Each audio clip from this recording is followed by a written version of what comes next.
So we are on investor C. And when we're looking at the comparison of the houses that may be a good deal for investor A, 250 costs 100 grand to get $100,000 of gross profit. And then investor B, it's great to, I think, stay around $300,000 just because it lets your rent be comparable, with the market where you can still get overage. And also, a lot of times when houses are a lot more than that, do you know what happens, y'all? We get emotionally attached to them, right?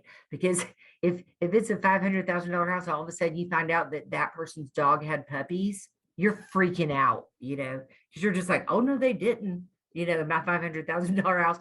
But when it's 300, and you're just going, I'll just replace the LVT with their security deposit if I need to, then it's not so painful. So, so when we're looking at, just the point, just remember, investor C, y'all, we're about to get real flexible with what we can have because we're not having to put a lot of extra money down for the down payment because it's a primary residence loan. And by the way, if you've been in the military, use your VA loan. Remember that's 0 down. FHA, you can, even though you may ultimately rent this property, you can still use the FHA loan on your first one. So, I mean, there's no reason not to use it. So for those who think that they don't want to get into it, unless you're like Barbara and independently wealthy, then I'm just playing. Here's the thing, if you're married with small children or you've got a lot of dogs or a handicapped family member living with you, of course you don't want to move 3 times, and that's understandable. But I will say, for folks that are especially if you're in your 20s or early 30s, I mean, you're setting yourself up. You're going to inconvenience yourself for 2 or 3 years to set yourself up for the rest of your life. And, I was doing this as a single parent and still doing it. So, I'm so grateful that I did now, being on the other side. But just remember, if you were to get an investor loan, most people put 20% down. Well, if you bought 3 houses, then and you were putting 5% down, which is standard, then you would only be putting 15% down total on 3 houses if you were willing to move. And so I put some hot tips to minimize stress if you are going to do it, because this is what I did to get started. Is I called it more like staging the house than getting comfortable, because the thing is when you're showing it to tenants after you've been there for 6 months or 8 months or a year or whatever, when you're showing it to tenants, they just come in and feel a zen, that everything is working together, the colors are right. But your artwork on the walls, y'all, that's going with you. Okay. But still people feel it and they see it. And it's just, if you were to see the first 3 or 4 rentals, y'all, they all look the same in the living room because I just kept moving my furniture, to do it. And then, keep everything that's sentimental to you, like memorabilia, just keep that packed. I mean, you don't need to unpack that everywhere, and you just have to detach, becoming attached. And what's hard about that is when you're tiling your own floor. Do you know why?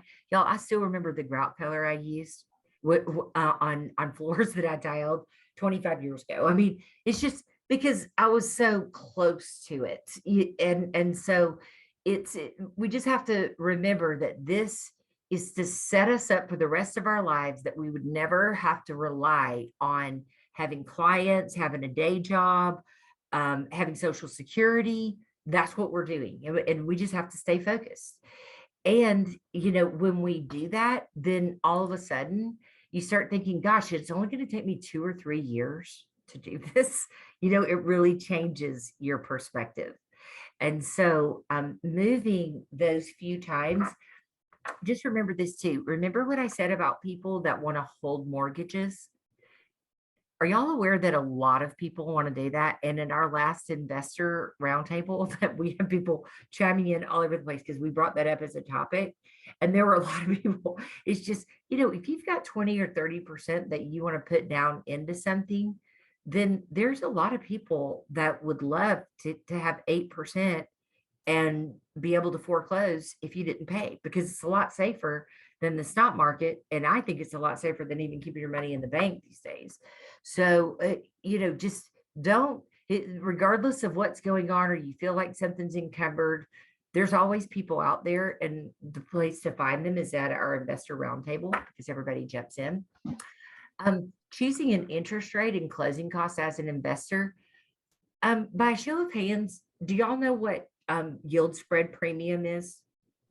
Does anybody ever use that? Okay. All right. So the reason I want to bring that up, y'all, is because this is huge. So yield spread premium is the difference between what your mortgage lender is charging you or your client and what their rate is. So let's just say that we're talking about, whatever, we'll just say ABC Mortgage Company.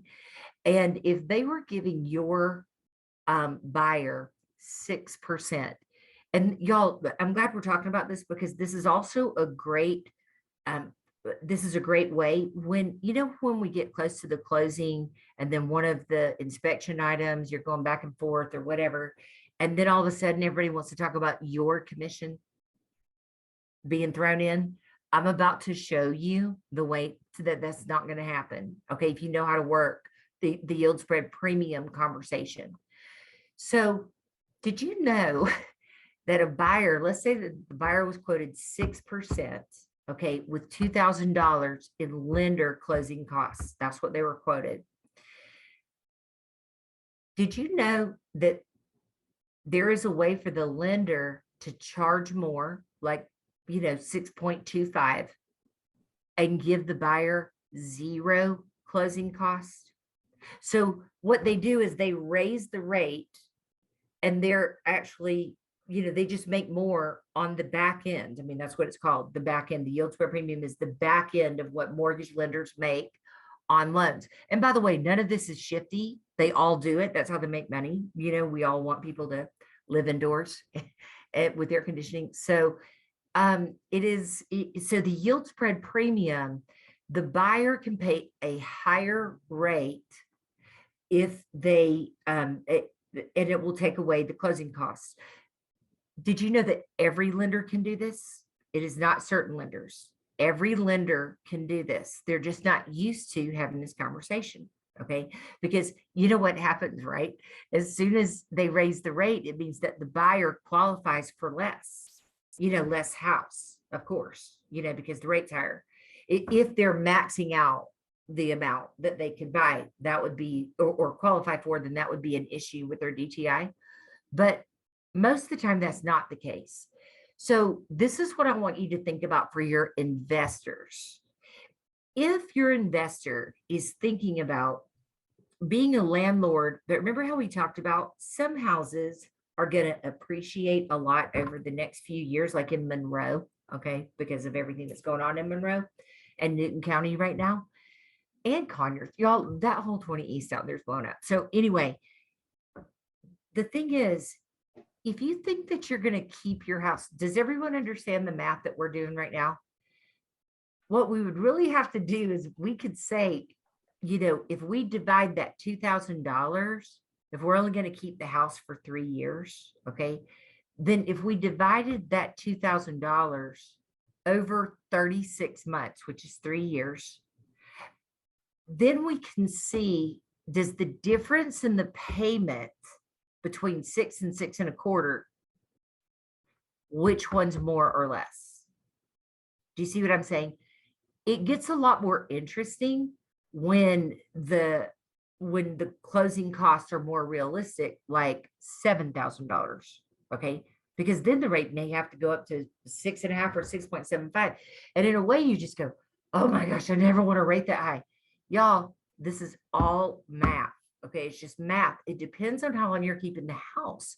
Here's another thing. If you're not planning on keeping the house, then don't use your FHA loan on that one. Because remember, do you all know the difference between PMI and MIP? MIP, the mortgage insurance premium on FHA loans, it is paid up front, and or half of it is enrolled into your mortgage. Okay, PMI, it is not rolled into your mortgage. If you're only planning on keeping a house for a year or two, then definitely don't get an FHA loan, because you would have just paid more for it because of the MIP instead of PMI on a conventional loan. Save the FHA one for one that you're going to keep for a while so that you're not upside down. If the property ownership, look, is 3 years or less, consider taking a higher interest rate. I mean, you just have to do the math. But y'all, do you understand when you're talking to investors about this, do you know how few agents can talk about what you can now talk about after today? It's just not a lot of people going into numbers like this, but it separates you. And it's the same information for every person. I mean, a lot of this is even for people buying primary residence, but it's, the thing is, why wouldn't we be using it, for our clients and for ourselves? And so, here's our self-evaluation. Barbara, this goes back to what you said in the beginning. Do I have a plan A, B, and C for retirement? Okay. How would my fear level be? I know, but how would I rank my fear level of being a landlord on a scale of 1 to 10? Number one, I know I'm a problem solver. I will read research to find answers about issues that come up. I'm good. And that also means that you would just YouTube, if something happens in the dishwasher, don't you want to just try to YouTube it before you're calling for plumbers out there and paying all that money? You know what I mean? Just, why wouldn't we just try? And then 10 is saying, oh my gosh, thinking of covering the mortgage if a tenant leaves, or spending $3,500 to turnkey when a tenant leaves, makes me hyperventilate. So we have to decide, like, where are we on that fear scale? And but can I tell you what would take you closer to the 1 than the 10 is having money in the bank. You know what I mean? Because if you have extra, then the $3,500 is not going to freak you out. But this what I want everybody to think about is, like, where's that 30?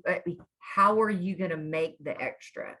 You see what I'm saying? Is like, we have to do something. And at least in real estate, we've got just a better opportunity than anything else that we're not in control of.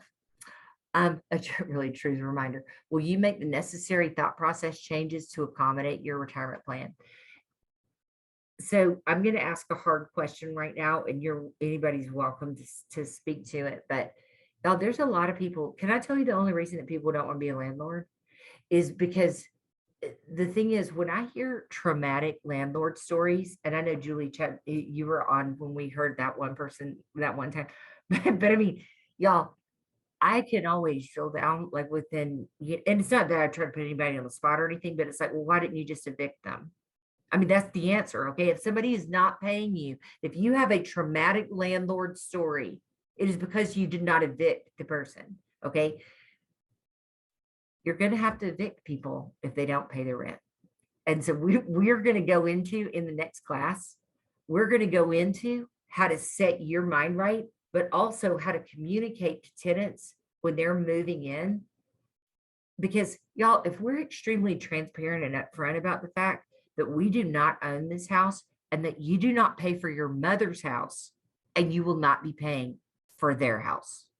Okay. And so when we go deep with people and we just say, listen, and I can tell you what I say. I say, if you leave this house in ready to rent condition and you lost your job, but you left not owing me any money, like you left by the 31st of the month that you paid because you lost your job and you knew that you weren't going to be able to do it, and you clean this house so it is ready to rent, I will not pursue you for the rest of paying the rent out on the lease.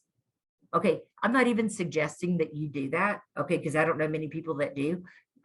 Do you know why I do that? Because I need them out so I can get somebody else in. Okay. I don't want to go through the eviction process. I don't want to go through the 45 days, the 60 days, then they file bankruptcy. I mean, I do not have time to do that. So I would rather, just tell people. But the thing is, when you say that up front, because y'all, good luck trying to get it anyway. What are you going to do? Take them to court? Because you're going to have to keep moving your court case to whatever county that they live in. And professional tenants, no, to jump counties so that you have to keep refiling to get whatever your awarded amount from the judges. So, after doing this for over 35 years, I mean, I would just please leave it clean and just don't owe me any money. And we're just going to call it a day. I mean, you can't get much more fair than that, but then they're not mad. They're not bumping all the walls. They're not tearing up the yard with the moving truck. They pick up and my lease also says, which we'll be going over, it also says that they're cleaning the yard too if they have a big dog. So, these are the questions to ask you or your investor as you are just saying, hey, if the investor that you're working with says, I think I'm ready, or you're saying you think you're ready, how much money do you have to invest?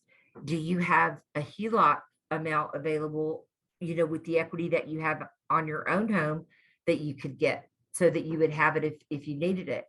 And another great question to ask an investor is how much work will they do themselves? Okay. Because that alone, y'all, I mean, that can make a $40,000 difference in a house flip, depending on how much work there is for you to do it, as opposed to hiring someone to do it. But it doesn't mean that you have time to do it. But I mean, that's really what we have to ask investors to help them determine, because y'all, if the investor is not going to do a lot of work or doesn't have, adult children that can help them or whatever, if the investor's not going to do a lot of work, then you know what that means, right? Like if he's too or she is too busy to do the work, do they have time to go by and check the project, or are they going to expect you to do that with your 3% that you got for just selling the home, finding the home, and doing your job? You see what I'm saying? So you just want to be sure that because here's the thing, that maybe they just shouldn't get a flip like the one that I just showed you, where there was no floor in there. Don't get one like that if you're not going to do, if they're not going to be available. But you just want to know how much time that they're going to want to put into it. Do you want to be a landlord? And we did talk about property management some.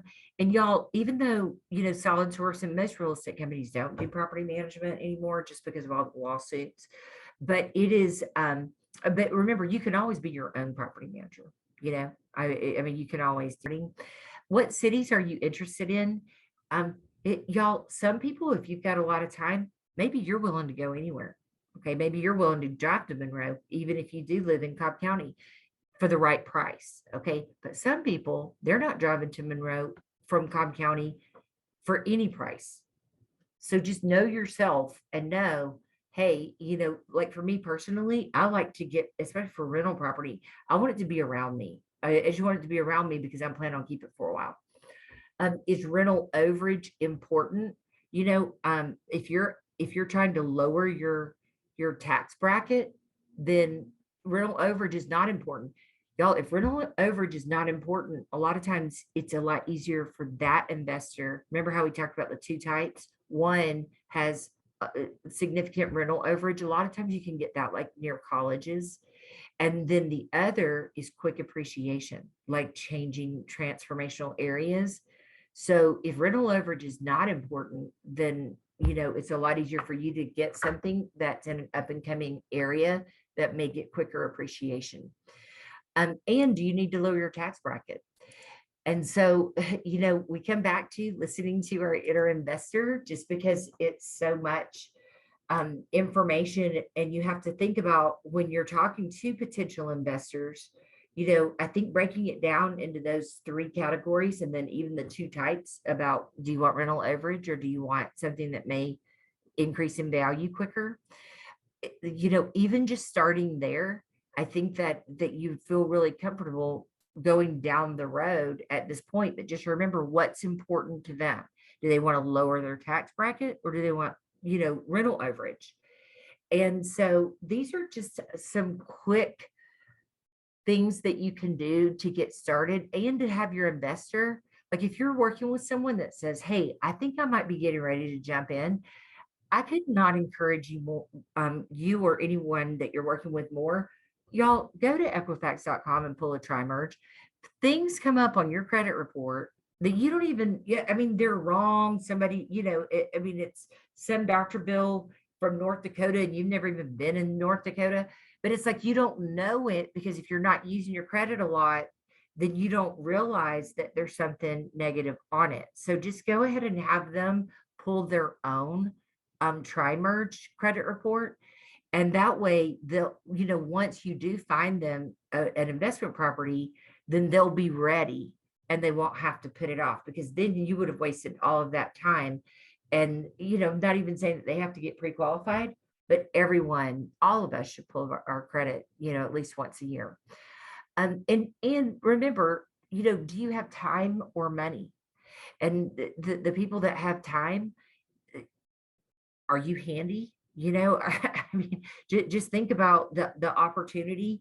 Maybe you want to jump in and you do have time and you're a hard worker and you'd be willing to do the work, but you don't have the money. Well, I can assure you there's a lot of people with money that do not want to do the work. So don't take yourself out of the game just because you don't feel like you have enough money to get started, because that's really a non-issue if you're willing to work hard. Are you ready to dive in?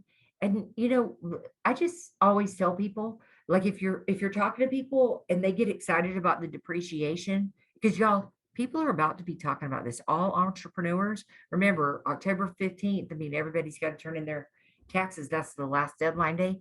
And so there's going to be a lot of complaining from entrepreneurs that just turned in their stuff. That's a great time to talk about rental property, because it doesn't have to be this way for them next year in their taxes. I mean, it starts the moment that they get it.